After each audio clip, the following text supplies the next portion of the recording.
नमस्कार, मी गणेश लंके, सचिव पेशवा युवा मंच पंढरपूर.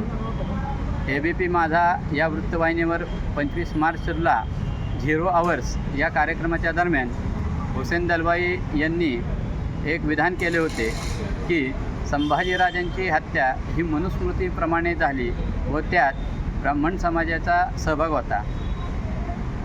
तर याचा पुस्तकाचा आधार विचारला तर त्यांनी श्रीमंत कोकाटे यांनी लिहिलेल्या पुस्तकाचा आधार त्यांनी सांगितला. श्रीमंत कोकाटे त्याच कार्यक्रमात उपस्थित होते. त्यावेळेस ते म्हणाले की या माझ्या विधानाचा हे जुन्या पुस्तकात आहे, त्याला कोणताही ऐतिहासिक संदर्भ, पुरावा वा आधार नाही. त्यामुळे अशा आधारहीन पुस्तकाचा आधार घेऊन हुसेन दलवाई बोलतात. तसेच श्रीमंत कोकाटे यांनी पण इतिहास सांगितला आहे. त्यामुळं या दोघांवरही कारवाई करावी, तसेच त्यांच्या पुस्तकांवर तात्काळ बंदी आणावी अशी मागणी आम्ही या निमित्ताने करीत आहोत.